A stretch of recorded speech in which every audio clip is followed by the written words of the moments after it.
तो एक दिन छठी पड़ी, हाँ भादों की हाँ छठी आई, हाँ। तो सब लोग पूजा करने गए सगरा के पास।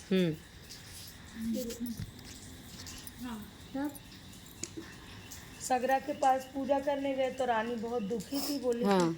मैं भी पूजा करने जाऊं, कैसे जाऊं, बच्चे ही नहीं हैं। तो उनका मन हुआ कि मैं भी जाके आऊं। तो सब लोग पूजा कर रहे थे तो देखी कि वो आई रानी, तो बोले बाज आ गई, बाज आ गई। तो उनको बहुत दुख लगा, लेकिन सब लोग पूजा पाठ करके चली गई। तब वो भी जाके वहाँ महुआ चावल जो भी गिरा था थोड़ा सा प्रसाद लेके खाई और बोली, हे छठी माता, अब हमको भी लालन देना, तो मैं भी आती साल से मैं भी छठ पूजा करूँगी। तो छठ मैया वहाँ प्रकट हुई, बोली कि रानी, तुम्हारे नसीब में पुत्र योग नहीं लिखा है, तो आपको पुत्र नहीं होगा, लेकिन आपने इतना पूजा पाठ दूध दही सबको बांटती हूँ, महुआ देती हूँ, तिल्ली का चावल देती हूँ, तो हम भगवान से पूछ के एक बार विनती करके देखूंगी तो आपको हो जाएगा।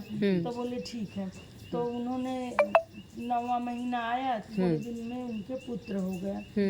तो पुत्र हुआ तो भगवान से ऐसा उनको वरदान मिला था, अगर वो पुत्र को किसी भी दिन डांटी मारी या कुछ भी तो पुत्र तुरंत मर जाएगा। तो उन्होंने उस लिए कभी बच्चे को मारती डांटती नहीं थी। तो एक दिन जब पैदा हुआ तो छठी पूजा करने के लिए हुआ, तो सुबह से रानी नहा धो के बच्चे को लेके बैठी थी, पूजा पाठ की सबकी, उनकी सासू ले कोई, तो विष्णु ब्रह्मा जी आए लिखने, उनका नसीब तो लिख के चले गए, कोई उनको त्रुटि नहीं मिली, बच्चे को किसी ने छोड़ा नहीं, तो उनकी मृत्यु नहीं हुई। फिर ऐसे 1 साल हुआ तो रानी छठ पूजा करने गई, तो अपने बच्चे को सुबह से गोद में लेके ही बैठ के पूजा करती गई और बच्चे को कोई कष्ट नहीं हुआ, कभी डांटी मारी नहीं। ऐसे करके 3रा साल आया। जो राजा बच्चे का रूप लेके आए थे तो उन्होंने बोला कि अब हमको छठी मैया कब बुला रही हो, अभी ऐसे करके 3 साल हो गए, आपने हमको 6 दिन के लिए ही भेजा था।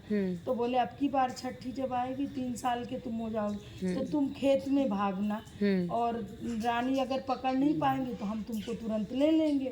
तो बोले ठीक है।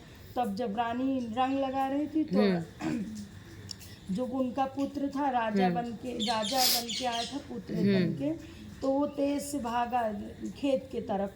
तो रानी बोली क्यों भाग रहे बेटा, क्या चाहिए क्या चाहिए, बोले एकदम भागता गया भागता।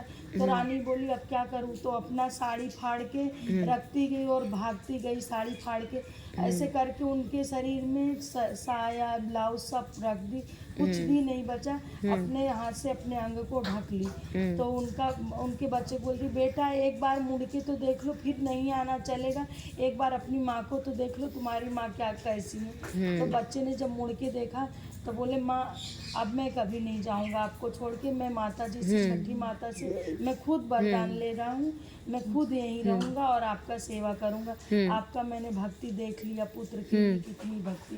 उस दिन से कोई छठी के दिन अपने बच्चे को डांटता मारता नहीं है, और जो भी उस दिन तो एकदम नहीं, लेकिन ऐसे छठी माता सबको बच्चे देना और सबको सुखी रखना, सबके बच्चों की जय छठी बच्चों की रक्षा करना, छठी माता